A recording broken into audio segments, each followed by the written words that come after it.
Hi guys, welcome to our new discussion about market integration. I hope you are reading the module for you to comprehend more and also to understand what we are going to do for today. Here are the objectives I wanted to share to you. Explain the role of financial institutions in the creation of global economy. Narrate a short history of global market integration in the 20th century. Identify the attributes of global corporations. And lastly, differentiate European integration from ASEAN integration. International financial institutions, or we call it as IFIs. These are institutions that provide support via grants and loans for economic and social development activities in developing countries. Sila yung mga bangko or even mga institutions na nagpapautang para lang mag-develop yung mga businesses sa isang country. And they provide loans, grants, and technical assistance to governments, as well as loans to private businesses investing in developing countries. And lastly, they also play a significant role in the privatization and regulation of public utilities and natural resources. These multilateral share a mission of combating poverty. Paano ba nakakatulong yung pagkakaroon ng privatization para labanan yung kahirapan? When we say privatization kasi, it describes yung process by which a piece of property or yung mga businesses from being owned by the government to being privately owned. Tulad ng mga Meralco, diba? I explained it to you on the last discussion, yung mga examples niya. It generally helps yung government to save money, tapos increase din yung efficiency where private companies can move goods quicker and more efficiently. Kasi sila yung gumagastos tapos hindi na yung gobyerno at hindi na yung dagdag na pasanin pa sa mga government officials or even workers. Through international financial institutions, sila talaga nagpapautang para lang nagkakaroon ng regulation dun sa public utilities. Kasi pag hindi na kayang suportahan ng gobyerno, 'di ba? Kung wala ng budget, why are they still going to keep that type of business? Pero mas maganda talaga na gawin na lang siyang privatization, ipasa na lang dun sa mga tao na may kakayahan or mas maraming time and budget to support kaysa naman pabayaan or i-delete na lang. Example nun is yung Meralco, kung di na talaga kayang suportahan, di naman pwedeng walang kuryente or walang tubig sa bansang Pilipinas, 'di ba? Kaya need talaga ng privatization. And ito yung kagandahan talaga sa international financial institutions kasi nagpapaloan sila tapos may mga technical assistance. Imagine guys, especially during this pandemic, 'di ba? Maraming private businesses na pwedeng magsara kasi sobrang liit lang ng kita, but through international financial institution, nagkakaroon sila ng tendency to still continue their business through loans na and grants and technical assistance. And let's learn more about it. Some of the IFIs, or international financial institutions, are created after the World War II to assist the reconstruction of Europe and other countries affected by the devastation of the war. That's from Global Green Fund grants of 2017. Imagine that one, guys. Kasi after World War II, we all know kung gaano talaga kalaki yung epekto ng ekonomiya. Halos bumagsak talaga lahat. Kaya dito sa IFI na to, nagkaroon sila ng assistance para i-reconstruct kahit papano ay nabubuo pa rin or may chance pa rin na mag-improve or ma-develop yung country. Lalo na ngayon din sa 'di ba, pandemic, sobrang daming countries na bumagsak talaga yung ekonomiya, but through IFI, syempre mas meron din silang kahit papano na pera na tinatago wherein they could use it to support other companies or other countries. Kasi pagpapabayaan lang and without help at all, babagsak at babagsak talaga yung isang bansa. Kaya if we are part of the country, it's something na nakakatulong talaga pag part tayo ng mga international financial institutions na to. That's for emergency use. And it's usually chartered by more than one country, and its owners and shareholders are national governments. Hindi talaga private yung IFI. The essential economic function of the financial markets is to channel surplus funds from individuals who have saved from their incomes to individuals who wants to finance consumption of business that needs yung funds to finance capital investments. Kasi hindi naman sila basta-basta nakukuha lang ng pera from their own. Yung pera na ginagamit dito sa international financial institution na to, ayun yung mga ipon or mga incomes ng mga taong nagtatrabaho or from individuals who have saved yung mga savings nila. Tapos, ipapasa yun, i-channel yun sa mga individuals na gustong mag-invest dun sa mga businesses that needs funds. Tapos, more on capital investment siya. Kaya, yung IFIs talaga, yung mga taong ginamit yung funds nila or yung mga incomes nila, nabibigyan din sila ng interest doon. Gano'n naman talaga yung bangko, 'di ba? Kaya may interest talaga or tumataas yung nagkakaroon ng dagdag doon sa ipon mo kasi it was used by the other individuals na pag-i-invest sa mga businesses nila.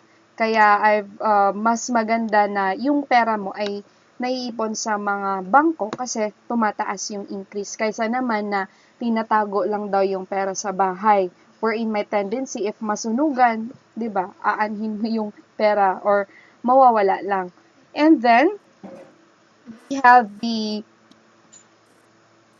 international financial institution, kung ano yung kasama dito. It's include yung mga public banks such as World Bank, International Monetary Fund, and regional development banks. Meron din tayo dito sa Pilipinas. We call it as ADB, yung Asian Development Bank. Kung nakita nyo na siya, it's actually located sa headquarters in Ortigas Avenue in Pasig City. It's an example ng international financial institutions that categorized as Regional Development Bank, which has 31 offices around the world. So, isa yung Pilipinas. So, nasa Maynila, yung selected na place para itayo yung ADB na yan. And here are the example of financial institutions. 10 na financial institution all around the world. Merong World Bank, International Monetary Fund. We discussed it last discussion then. The European Investment Bank. We'll learn about it kung paano na gawa yung grupo na yan at gaano ka-effective yung mga banks, plans, or goals nila. Tapos merong Islamic Development Bank, Asian Development Bank, European Bank for Reconstruction and Development, CEF or Development Bank of Latin America, Inter-American Development Bank Group, African Development Bank, tapos Asian Infrastructure Investment Bank.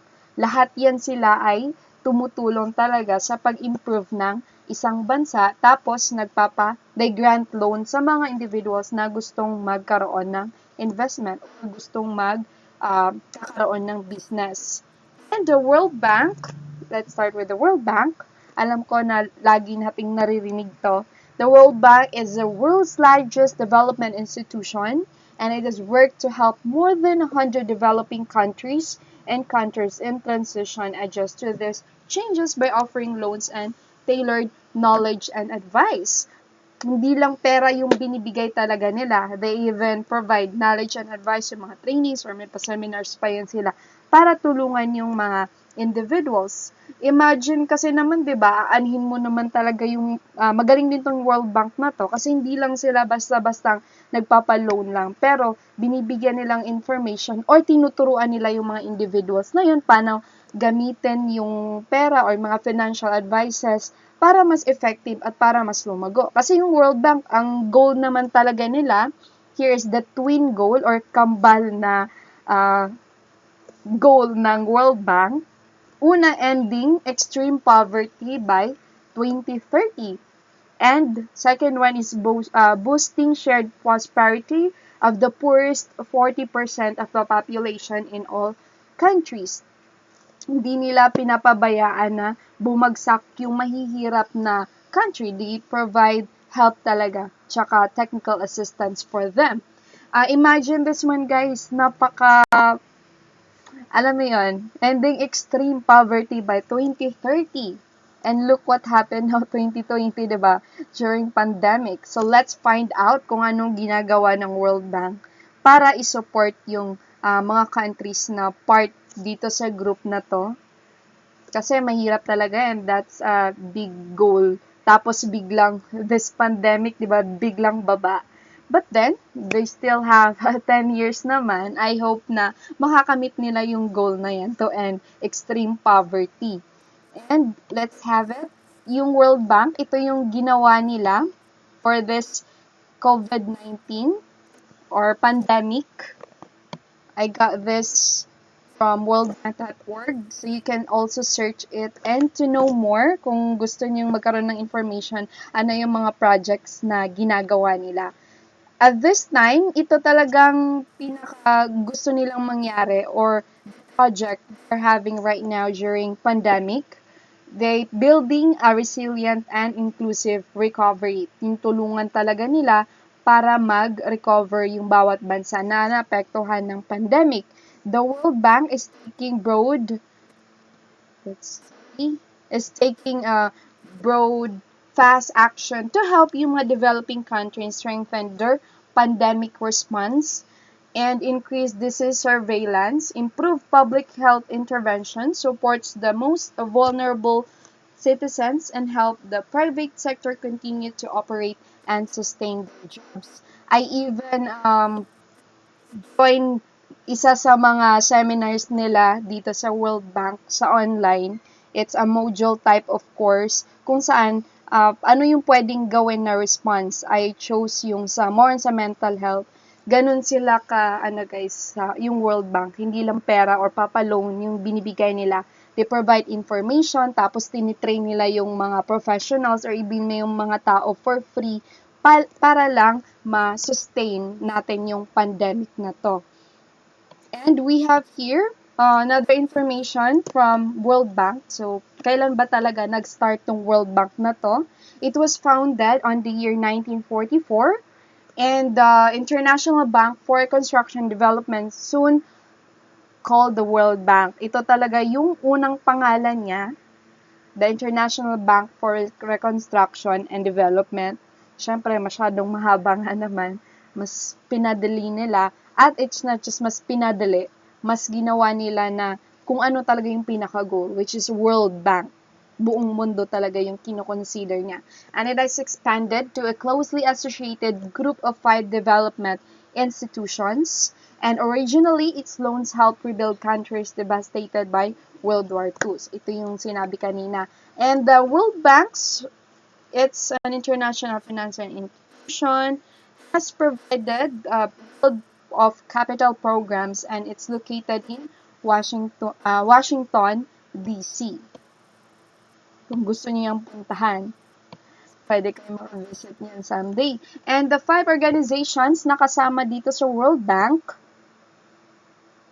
this is a great one guys, consists of 5 organization. Kasi yung World Bank, 'di ba? Parang ano yan ikaw yung presidente. Hindi naman sa lahat ng pagkakataon ay mahawakan mo yung every provinces or every lugar. Dito sa World Bank, kakaroon sila ng 5 organization para nagkakaroon ng division of work at to make sure na mas maganda yung magiging effect or mas magiging effective yung gagawin nila. Kasi minsan, ang hirap naman talaga nun pag sobrang dami ng gagawin. Kaya 'di ba pag sa group talaga, they assigned something na, kung dyan ka expert sa bagay na yan, ikaw yung kumuha or humawak niyan. Ganun din dito sa organization ng World Bank. So, kaya dapat natin itong kilalanin kung ano yung mga organizations na to at kung ano yung mga specific na rules at mga responsibilities nila. National Bank for Reconstruction and Development, yung IBRD, ito yung silang nagli-lend ng government of middle income and creditworthy low-income countries. So, sila talaga yung nagli-lend or papairam ng pera sa mga countries. Yun yung assignment nila. And the International Development Association, IDA, It provides interest-free loans called credits and grants to governments of the poorest country.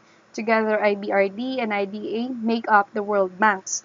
Siyempre, yung pag International Development Association, pag naglo-loan ka naman talaga, there are lots of requirements din. So, i-identify talaga nila kung mahirap talaga yung country na to. So, there will be no interest kung mangungutang sila.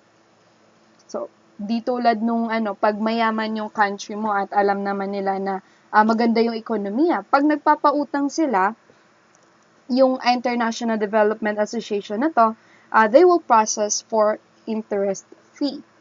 And then other countries naman, di naman sa lahat ng pagkakataon siguro na mayaman yung mga countries, diba? Ayun nga, maraming siguro, they will provide requirements, halimbawa information about bankruptcy, para makita talaga na at ma-provide yung interest-free na loan. And meron namang yung pangatlong organization na tinatawag ng International Finance Corporation.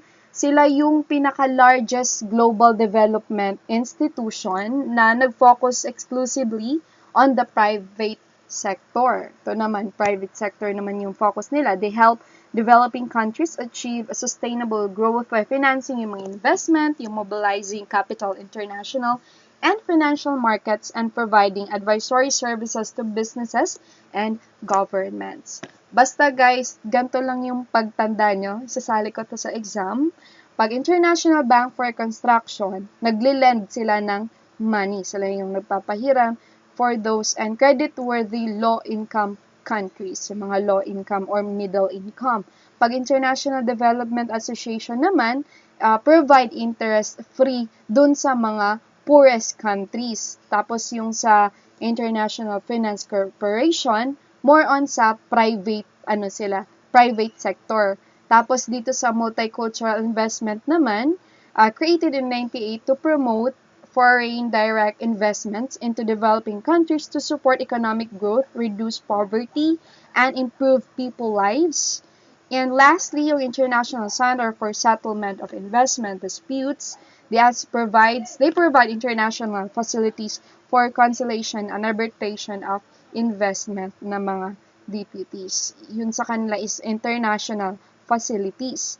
No need for you to keep on memorizing all the stuff.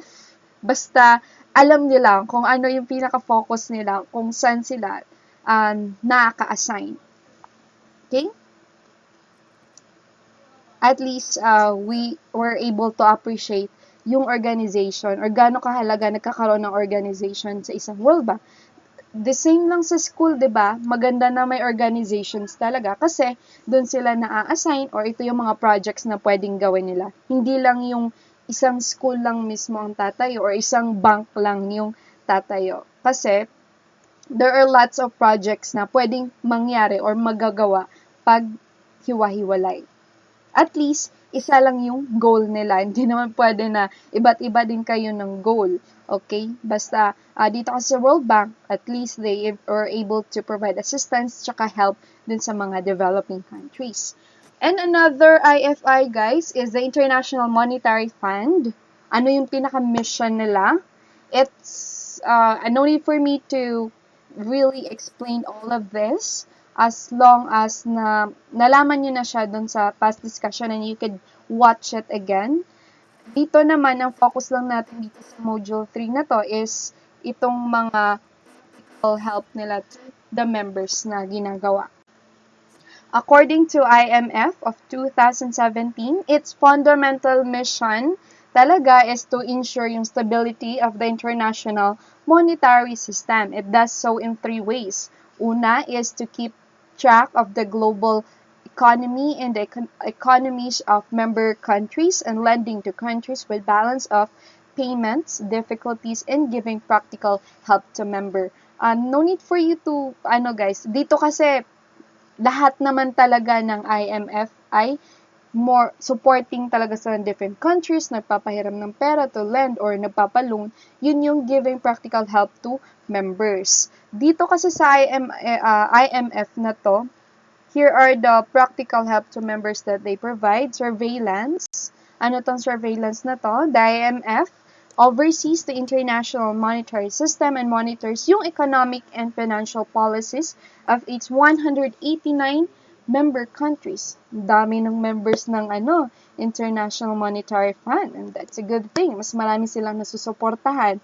And as part of this process, which takes place both at the global level and in individual countries, the IMF highlights possible risks to stability and advises on needed policy adjustments. So this great thing, kasi hindi naman pwede guys na sa isang gobyerno talaga ay gumagawa ka lang ng talisiyan mo, or dapat naman talaga ang government nagde-decide ng policy, di ba?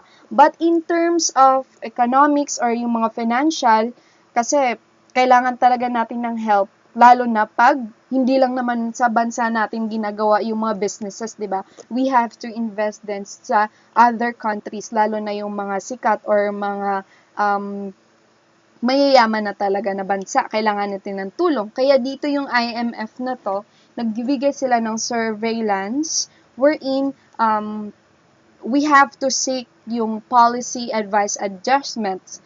Kung para sa kanila, kung napapansin nila, kasi they even study or research about it, kung yung policy na yan, di yan nakakatulong. So, you have to adjust. Dapat ba pababaan yung tax or yung tariff na binibigay ng isang bansa para mas maging ma-improve or magkakaroon ng mataas na investment dun sa bansa nyo.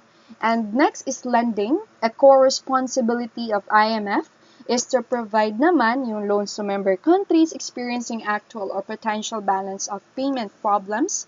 This financial assistance enables countries to rebuild their international reserves, stabilizes their currencies, continue paying for imports, and restore conditions for strong economic growth while undertaking policies to correct underlying problems. Unlike yung mga development banks, the IMF does not lend for specific projects. Yun. Yun naman yung sa kanila, kakaiba na goal nila. Hindi sila nagpapalan or nagpapahiram for a specific project. Yun talaga ang gusto na nila is financial assistance para mag-restore yung condition ng strong economic growth, lalo na yung mga bankrupt na country or sobrang hirap na country. And capacity development, IMF capacity development is technical assistance and trainings help members countries design and implement economic policies that foster stability and growth by strengthening their institutional capacity and skills. The IMF seeks to build on synergies between technical assistance and training to maximize their effectiveness. Halos lahat talaga, hindi lang basta-basta nagpapahiram ng pera, but they provide maximize yung mga trainings para maximize yung effectiveness. At para mas mag-improve. Sayang naman yung papahiram nila kung wala silang assistance in terms of knowledge, baka babagsak lang or mauuwi lang yun sa wala yung pinahiram nila na pera. Now, let's talk about market integration. Market integration is the term that is used to identify a phenomenon in which markets of goods and services are somehow related to one another, being to experience similar patterns of increase or decrease in terms of the prices of those products. Ano ba yung market integration na to? From the word integration, nagkakaroon ng pagkasama-sama. Yun yung tinatawag na market integration. Now, let's find out kung mahalaga ba talaga na ano yung kagandahan pag sinabi nating market integration. Yung term na to, yung market integration talaga, it's referred to mga situation or mga pangyayari na yung mga prices ng mga related goods or services ay sold in a defined geographical location. Also begin to move in some sort of similar pattern to one another. Alam mo yung may isang place lang, yung I'll give examples later on as long as na-identify natin yung term na to. Ibig sabihin yan, nagkakaroon ng pagsama-sama or begin to move in some sort of similar pattern. And at times, yung integration na to may be intentional with the governmental implementing certain strategies as a way to control the direction of the economy, lalo na pag nakikita nila na hindi na nade-develop or pabagsak na yung certain na products na yan, gumagawa sila ng paraan it could be implemented ng market. Halimbawa, dito, yung sa product na yan, dapat sama-sama na sa isang lugar. Yun yung sa sinasabing market integration. And other times naman, the integrating of the market may be due to factors such as shifts ng supply and demand that have spillover effect on several markets. Lalo na pag nakikita ng isang government na dito sobra-sobra yung product nila or yung mga needs or materials. Tapos dito sa kabila, sobrang kulang or nahihirapan. So, anong gagawin ng government? Nagkakaroon ng market integration. Kasi, dapat, dito na lang lahat or lahat ng sa lugar na to, dito na yung gagawa ng product na yan. Kasi, para mas nasisave yung mga businesses at hindi siya nalulugi. At hindi naman sobra-sobra yung supply dun sa kabila, which in turn na babagsak din kasi mumura siya, di ba? I have here an example, guys, para mas ma-identify talaga natin. Halimbawa is yung meat industry. Actually, guys, dito sa tinatawag na market integration, marami siyang different types and forms, but we'll not discuss about it kasi it's just hindi naman talaga siyang pinaka-topic. It's just for you to identify kung ano talaga yung market integration. Halimbawa, yung sa meat industry, they buy all the functioning plants needed for running this meat industry. Pag ikaw yung may-ari ng meat industry na yan, lahat yan ay bibilhin mo para yun yung vertical integration. Para isang na lang, 'di ba? Isang business na lang. Parang lang yan, not just meat industry, but even chicken industry, 'di ba? Dapat yung sa company na yan or sa industry na yan, dapat meron silang sariling kung sino yung nag-aalaga ng mga chicks or ng mga manok hanggang sa sinong kakatay or sino yung mag-refrigerate, cold warehouse, yung packing plants and delivery wagons, dapat lahat sa kanila yon.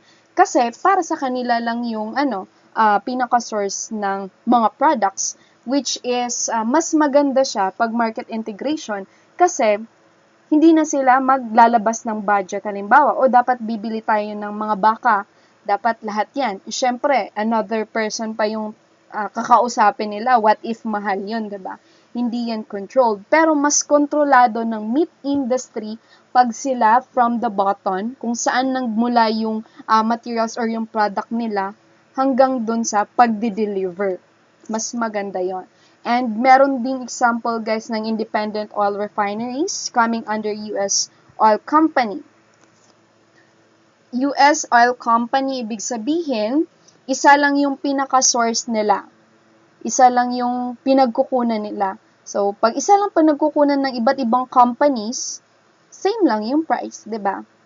Which is so different. Halimbawa, sa mga gasolinahan dito sa Pilipinas, 'di ba?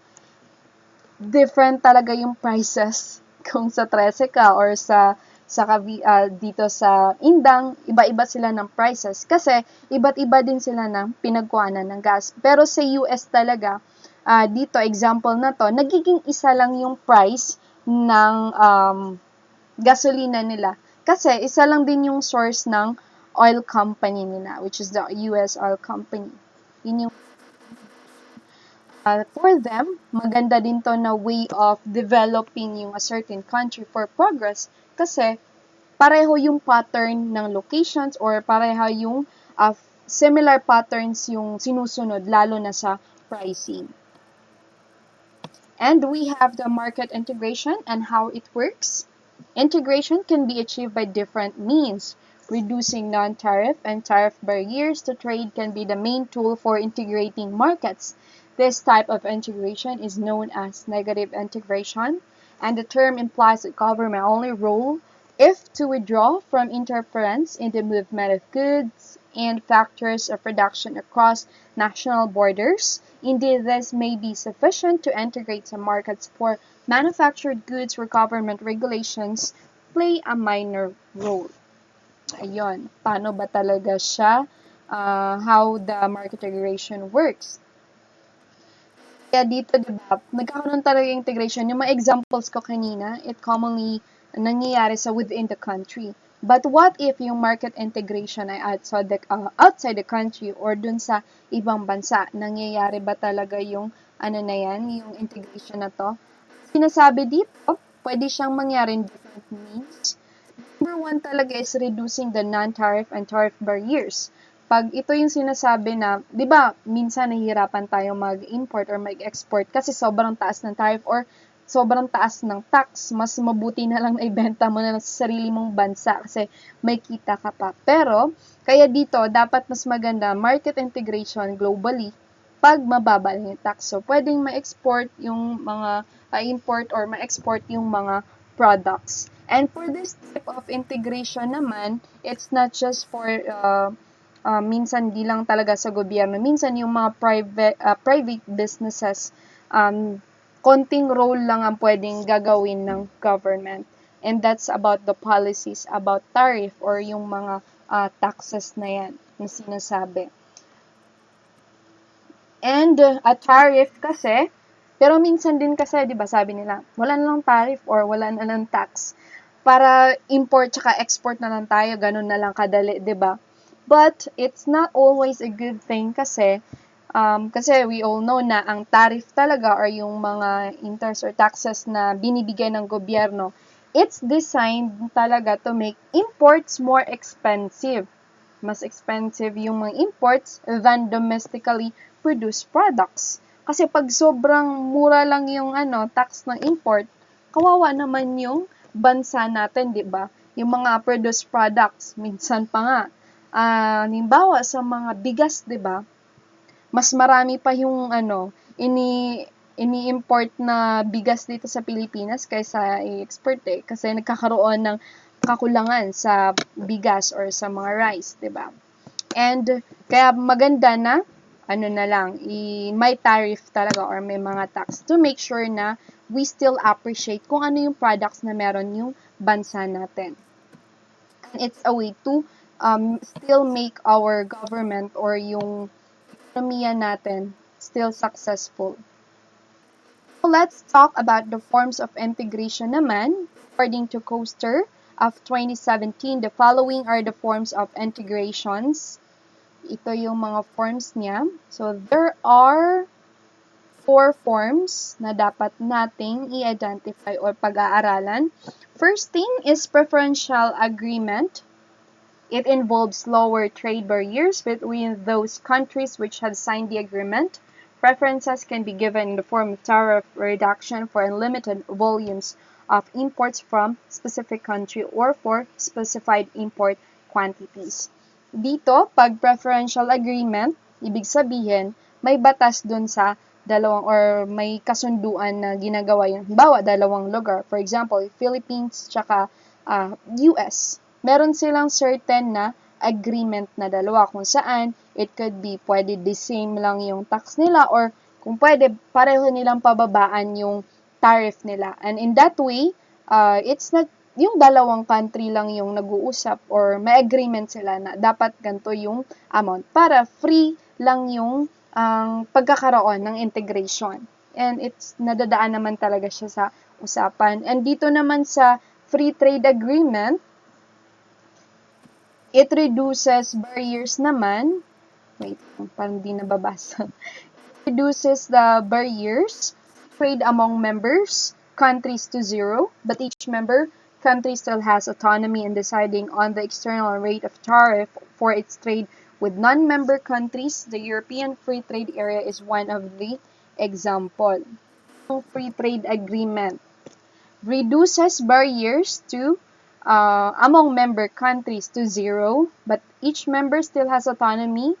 External tariff, it's with non-member countries. Ibig sabihin, pag part ka ng group yung EFTA kasi maganda to kasi same dito sa preferential agreement. Dito naman kasi lower trade countries. Dito sa EFTA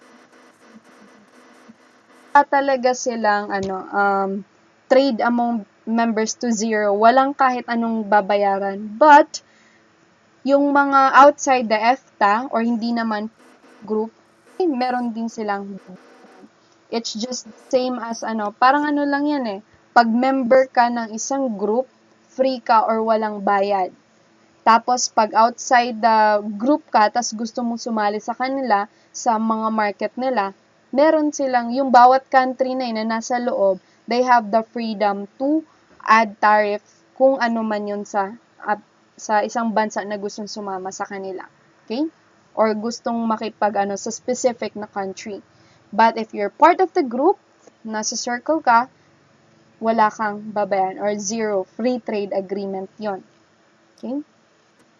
And then the custom union sent a higher stage of economic integration than a free trade, as the member countries adopt a common external tariff naman. In the custom union, countries agree to abolish tariff and non-tariff barriers to trade in goods flowing between them. In addition, they agreed to a common external tariff. This was, in fact, the first phase of integration of the European community on the way to common market. Now, let's look back dito sa EFTA na to, yung free trade agreement na yan. Ano ba yung mga bansa dito sa EFTA? Yung European Free Trade kasi, it's only a regional trade organization and free trade area, consisting dito yung sa European, tapos yung mga states like Iceland, Liechtenstein, and Norway, tapos Switzerland. Yun yung mga bansa na dyan. So, ibig sabihin, yung grupo na yan, free trade area, they could freely import tsaka export na ng mga products kasi wala namang tax or tariff. It's just almost the same lang na, kaya market integration siya. Kasi same lang prices, halos wala namang problema na nangyayari within the, kung paano nila pinapasa-pasa yung mga products nila. And pag common market, let's take a look on itong common market or custom unions na at anong pwedeng nangyayari pag during common market. Pag sa common market, when we say common market kasi, it's a formal agreement. Karon sila ang agreement ng isang grupo na nangyari that is formed among several countries in which each member country adopts a common external tariff. Ibig sabihin, meron silang common or pareho sila ng taxes or tariffs na pinapalakad or sa policy nila sa bawat bansa. In a common market, the members eliminate internal trade barriers. So, pag internal, nasa loob sila ng bilog, yung mga bansang yan, wala silang problema. It's easy for them. Free trade. Pero pag countries na gustong sasali or gustong sumama dun sa product or makipag-usap dun sa isang country, meron silang external tariff para make sure din na hindi nababawasan yung product, hindi lang puro bibigyan na lang dun sa ibang bansa na kailangan din ng product.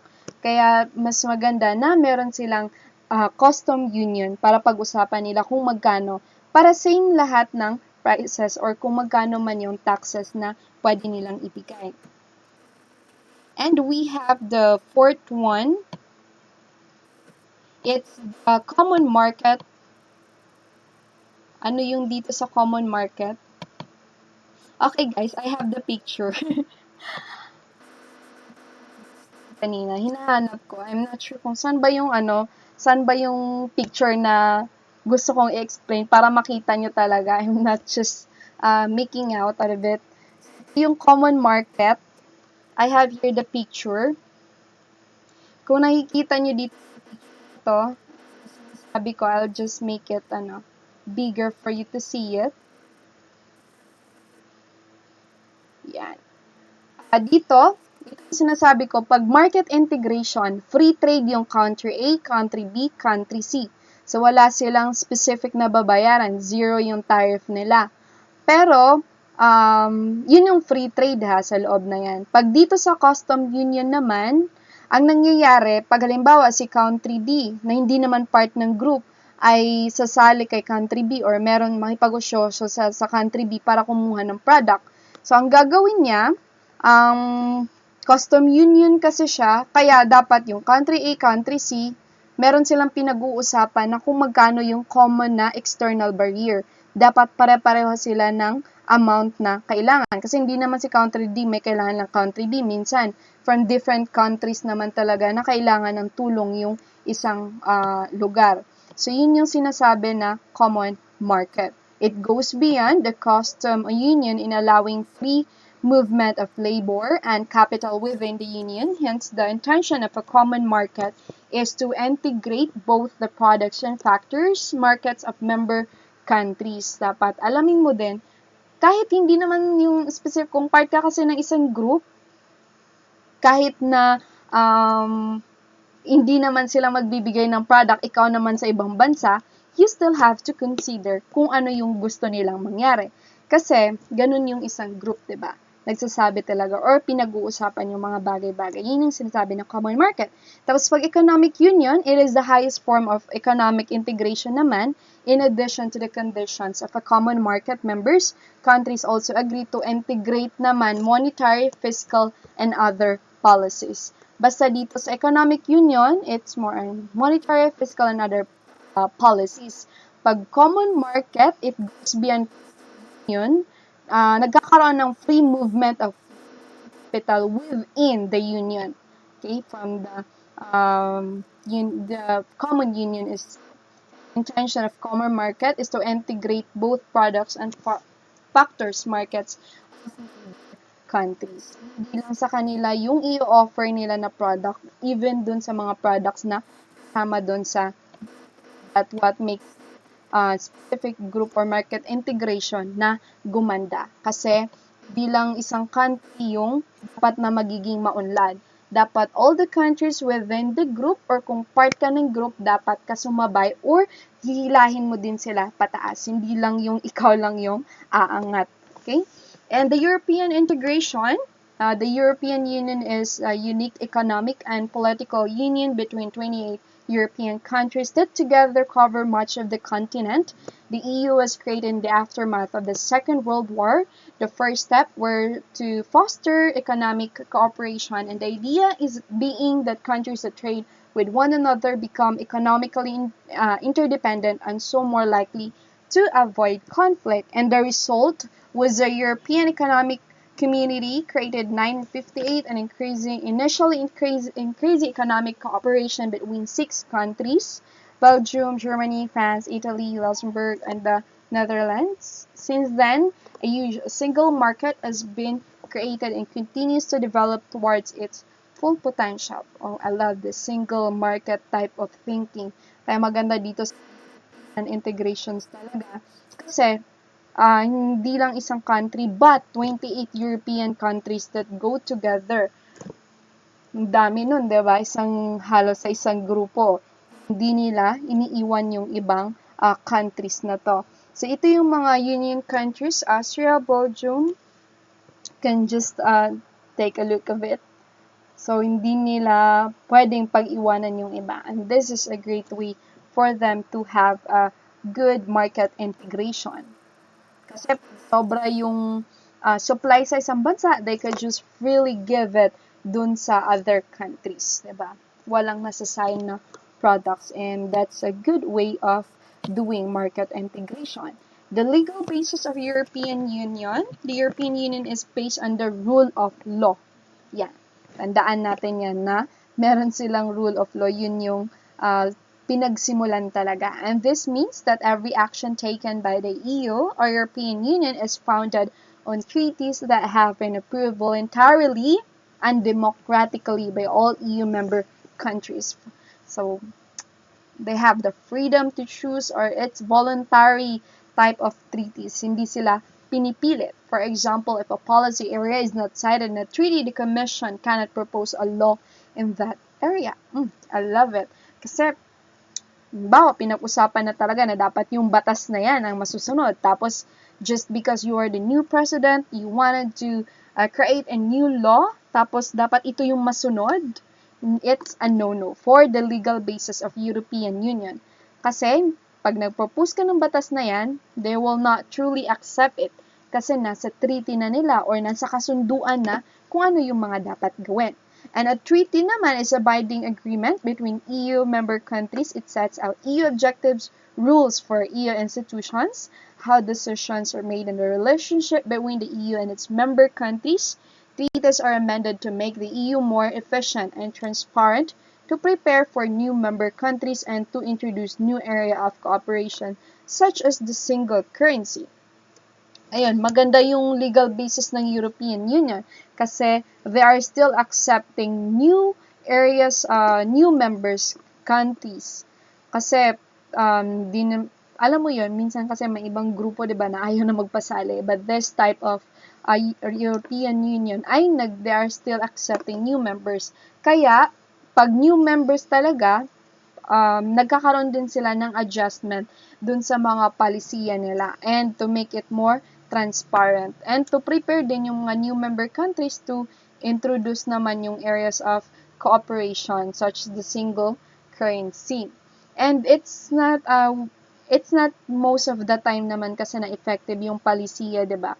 Kahit yung mga batas sa Pilipinas, may mga batas talaga or law tayo na hindi na siya karapat-dapat ngayon or hindi na siya accepted. So it really changed. Yun yung sa legal basis ng European Union. So if you want to be kaya 'di ba may kasabihan, if you want to be a Roman, if you are in Rome, be a Roman. Kung nasa group ka na yan, dapat you have to be part of the group. Dapat hindi ka na gumagawa ng kasi it will just pwedeng ikaw yung reason ba't nasisira yung group or ikaw yung reason kung bakit magiging successful. Kaya 'di ba pinag-uusapan talaga nila lahat yung palisiya. Hindi sila nagsistick sa isang policy or law in lifetime, but they even improve and change it if it's needed. Here are the three main treaties that helped create the European Union. We've got this information from Europa.eu of the year 2017. Ito yung Treaty Lisbon. Don't memorize those dates, guys. Identify lang natin kung anong meron dito sa treaty na to. It's more to make more EU more democratic, more efficient, and better able to address global problems such as climate change with one voice. Yun, maganda yung Treaty of Lisbon. And Treaty of Nice, to reform the institutions so that the EU could function efficiently after reaching 25 member countries. Yung Amsterdam naman, preparation for the arrival of future member countries. I love that one. Meron silang sariling kasunduan about it kung may bagong paparating and bagong member ng country and Treaty of European Union. To prepare naman yung mga European Monetary Union and introduce elements of political union such as citizenship, common foreign, and internal affairs. Ano lang yung mga nila, specific role or kung ano yung ginagawa. And then a single European Act signed on February 17 of 1986. Ang gusto nilang mangyari is to reform the institution in preparation for Portugal's and Spain's membership and speed up decision making in preparation for the single market. Basta you can read mas maintindihan yung mga nasa kasunduan na yan. And the Union of Europe, the EU, was formed to bring together the countries of Europe. The EU helps its member countries with issues such as trade, yung mga security. Hindi lang talaga sa product yung tinutulungan nila yung mga members nila. Even dito sa issues such as trade, mga security, lalo na sa mga bangko talaga, hindi naman, alam mo yun, may security din sila, tinutulungan nila. Kasi minsan, di ba, may mga bansa talaga na sobrang ganda ng system ng security nila. Merong bansa din naman na madali lang i-hack, 'di ba? Kawawa naman talaga pag hindi nila tutulungan sa security 'yon. Kaya it's a good way to support kung part ka talaga ng European Union na 'yan. And the rights of citizens.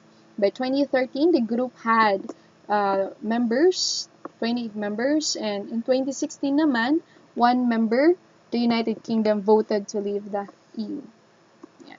Minsan kasi kung sa tingin mo hindi ka na masaya sa isang bagay or hindi na nakakatulong sa'yo, hindi ka na productive, mas maganda yun na mag-leave ka na lang.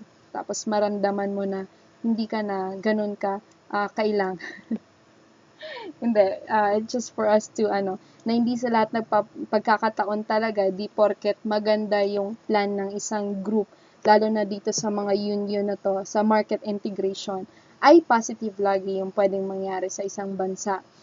Minsan, tulad dito sa UK naman, kung mayaman naman sila or they can live on their own, why are they still going to join that group? Lalo na pag meron silang mga policies or may mga, alam mo yun, kasunduan na umaayaw sila.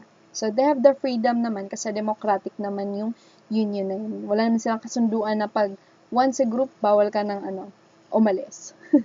So, iba dito sa European Union na to. And the Union of Single Currency, the EU has delivered more than half a century of peace, stability, and prosperity, helped raise living standards, and launched a single European currency. Isa lang yung currency na pag part ka ng group. It's the euro. In 2012, the EU was awarded the Nobel Peace Prize for advancing the causes of peace, reconciliation, democracy, and human rights in Europe. Thanks to the abolition of border controls between EU countries, people can travel freely throughout most of the continent. Wow! And it has become much easier to live, work, and travel abroad in Europe. Ito yung sinasabi ko na pag market integration talaga, may kasunduan sila, tapos zero tariff, walang taxes, or walang ganito, ganyan. Kaya mag-free trade lang. Sobrang dali lang ng process nila kung pupunta ka sa nung lugar na yan. There are no other, di mo na kailangan ng sobrang daming requirements para makapunta lang or makapasok dun sa lugar na yan. And the single or internal market is the EU's main economic engine, enabling most goods, services, money, and people to move on freely. Another key objective is to develop this huge resource also in other areas like energy, knowledge, and capital markets to ensure young European can draw the maximum benefit from it. Here are the benefits of euro, kung bakit nagkaroon sila ng kasunduan in the euro area guarantees stable prices. And the European Central Bank sets key interest rates at levels designed to keep inflation close to but below 2%. It also manages a portion of the euro area's foreign exchange reserves. Almost by 340 million EU citizens, the single currency benefits everybody. And that's good news kasi people no longer need to change money when traveling or doing business within the euro area, saving time and transaction costs.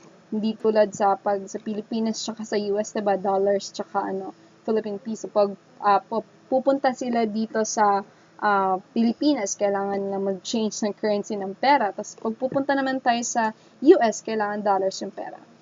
Ito yung maganda sa euro. So, you could be part of this group. Para wala na talaga, single currency na lang. Tapos yung mga citizens, it would be easier for us to go in their specific places and it costs much less or nothing at all to make cross-border payments. And consumers and businesses can compare prices more easily, which encourages business charging higher prices to bring them down. Yan. Mas maganda talaga kasi pag same prices lang sila, parang nasa isang ekonomiya lang sila. Yun yung kagandahan sa market integration and once you are part of the European Union. Here are the ASEAN member countries, guys, that establishment of the ASEAN Economic Community, the establishment of the ASEAN or AEC in 2015 is a major milestone in the regional economic integration agenda in ASEAN, offering opportunities in the form of huge market of 2.6 trillion US dollars and over 622 million people. Dami din natulungan dito sa ASEAN member countries na to. In 2014, it was collectively the third largest economy in Asia and the seventh largest in the world. Ito yung mga 5 interrelated and mutually reinforcing characteristic ng ASEAN Economic Community. Kung kanina binigay nga natin yung sa European Union, diba? How much more dito sa ASEAN Economic Community. The ASEAN Blueprint 2025 consists of 5 interrelated and mutually reinforcing characteristics, namely a highly integrated and inclusive economy, competitive, innovative, and dynamic ASEAN. Ibig sabihin sa innovative, they are very competitive enough, so they go with the flow, lalo na pag to make it more, may mga changes sila to make sure na yung progress at development ay on the go or nangyayari pa rin. And enhanced connectivity and sectoral cooperation, a resilient, inclusive, people and people-centered ASEAN and a global ASEAN. Ito naman yung principles na ASEAN economic community. The countries are engaged in a process to transform into a real economic community by the end of 2015. Yun yung pinaka-principles talaga nila before, and originally built as a political alliance to limit the spread of communism in Southeast Asia.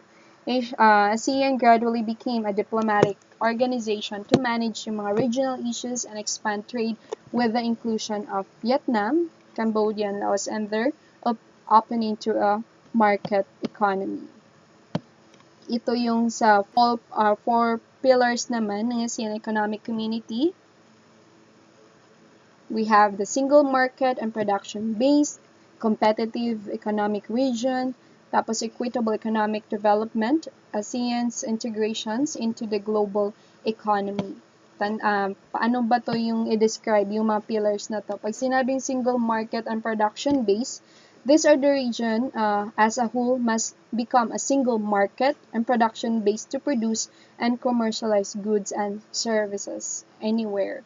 And competitive economic region naman, the region must emphasize on the competitiveness of its production and capacity for export as well as the free competition inside of its frontiers. So, dapat walang pagkakaroon ng competition kung part ka ng ASEAN economic community. And equitable economic development naman, they receive the benefits that the people and businesses of ASEAN must be engaged into integration process, and ASEAN must not be isolated but an integrated part of the global economy. Same dito sa European, pero pag sa European kasi sobrang grabe yung union nila. Dami nilang treaties, tsaka may mga contract pa talaga sila at agreement. Pag dito naman sa ASEAN kasi it's somewhat like freely or it's more on just advice. Pero at least meron pa rin silang mga agreement kahit paano, but not just the same dun sa sa European Union. Here are the 5 core principles of the ASEAN market and production base. May free flow of goods, free flow of services, free flow of investment, free flow of capital, and then free flow of skilled labor.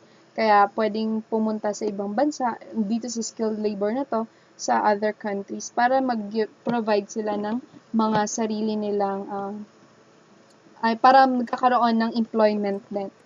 Kaya maganda din yung principles na meron ang ASEAN na to.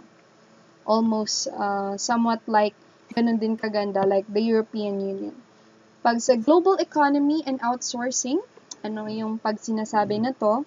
Outsourcing means finding a partner with which a firm can establish a bilateral relationship and having the partner undertake naman ng relationship-specific investment so that it becomes enabled to produce goods or services that fit the firm particular needs. May mga halimbawa dito sa outsourcing, guys, global economy, bawat 30% to the car's value goes to Korea for assembly. May division or outsourcing yan. Di lang sa isang bansa talaga nagmumula ang isang source, diba? Dapat it should be from countries na sila talaga yung focus or sila yung gumagawa ng source na yan. For example, yung to assemble, yung 30% ay dapat mapupunta sa Korea.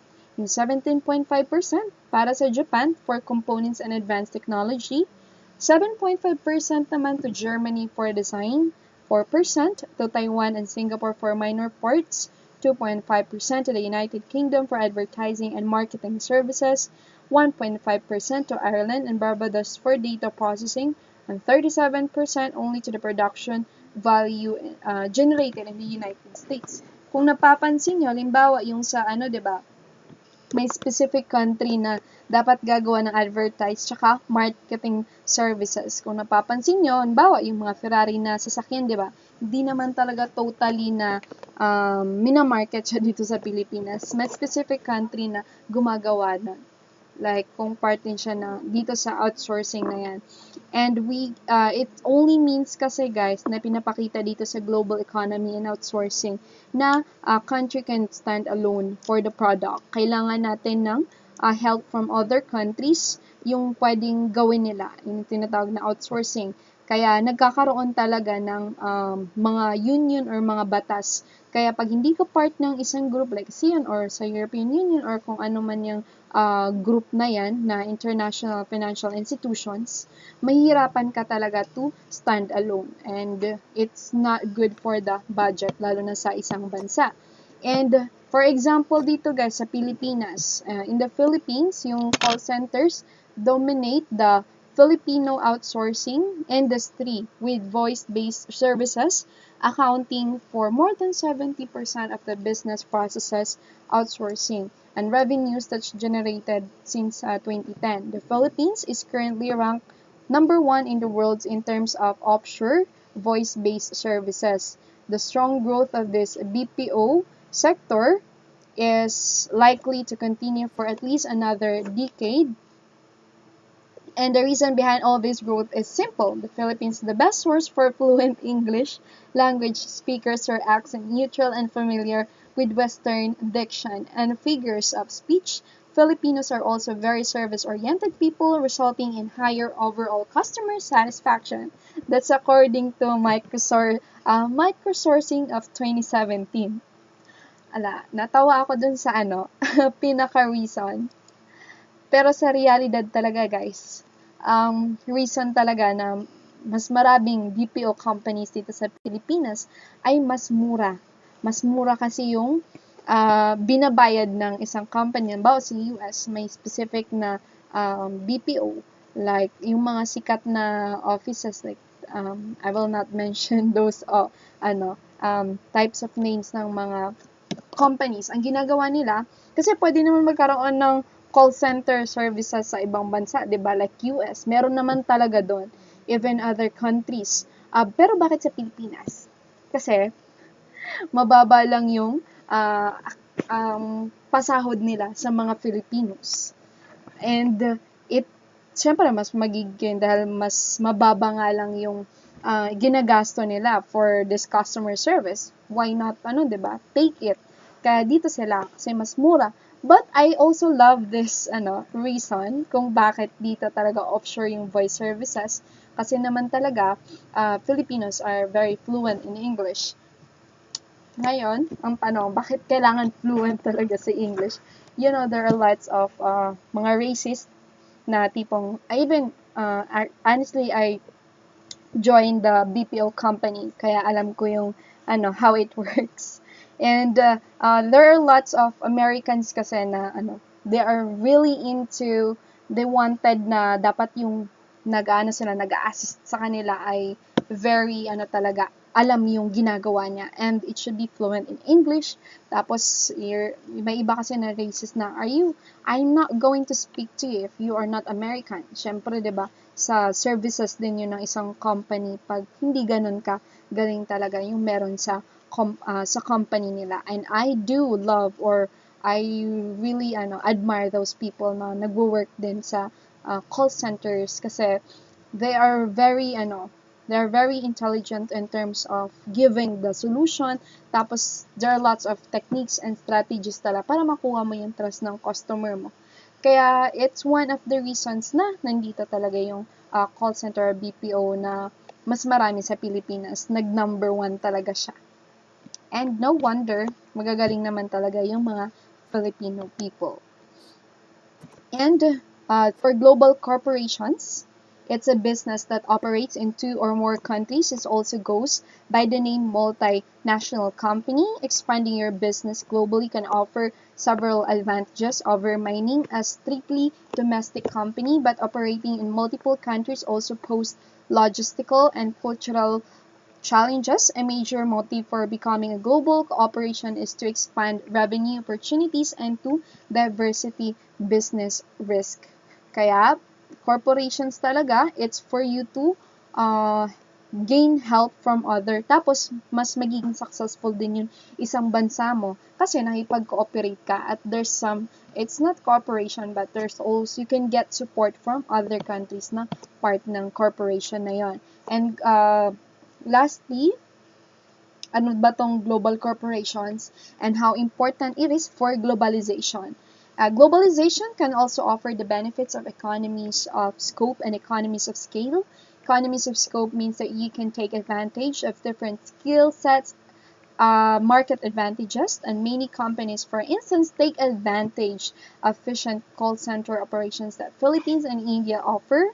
And economics of scale means that when you use more equipment in production or buy supplies and resell products in larger quantities, you can get better cost per unit, increasing profitability. Culture variance is a major challenge for global corporations. Developing a positive, effective work culture can be challenging in another country. So, getting workers to think globally when their values differ from the values of colleagues in other countries even harder. That's according to Kick Muller on the year 2017. So, ganun kahalaga na meron kang corporations or their institutions na part ka ng group. Sabi ko nga kanina, just like sa Europe talaga, I will really emphasize yun sa European Union kasi ang ganda nung nangyari or epekto ng karoon ng market integration nila o yung pagsama-sama. It's not just for the government but all the people, each individual ay nagkaroon talaga ng advantages dun sa nangyari na group na yon. So, ganun din. Kung mahirap ka, kung may mga the same sa paggawa ng car, diba? Kung nahirapan ka sa other materials or source, pwede kang ask some help from other countries para mas bongga yung pagbenta ng product mo. Hindi lang sa country mo, but you can offer it to other countries. Ganun yung kahalagahan ng corporation. And that's what makes globalization more interesting to study. The reason naman talaga kung bakit pinag-aaralan natin yung contemporary world is not for you to memorize all the countries or dates, kung ano yung kasunduan na yan.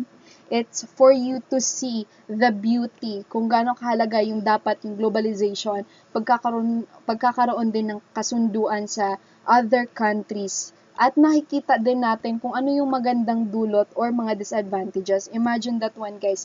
It could really cause a lot dun sa if you are part of a certain group kasi natutulungan yung country mo if ever na bumagsak or something happen or may mga kailangan ka or sobra-sobra naman yung supply mo or kulang tayo sa sobrang taas yung demand ng bansa, 'di ba? At least we could ask some help from other countries. At kung may business man tayo, we could still keep it kasi we could ask some help, 'di ba? And also mas lalaki yung business mo at mas malawak at mas magiging like sa call center, 'di ba, sa Pilipinas, if kung sa US din nila ilalagay yung mga call centers, it could cost really a lot. But through the help of sa Pilipinas, meron ding malaking tulong din siya sa mga Filipino workers, 'di ba? So there's meron siyang it's a win-win situation talaga pag part ka ng isang corporation. And that what globalization is all about. So thank you guys. I hope that you learned a lot from this discussion and we'll be sending another discussion or last discussion naman for the topics na dapat nating pag-aralan before yung midterm. Thank you so much, guys. I hope you're still doing well for our subject and God bless you. Bye-bye.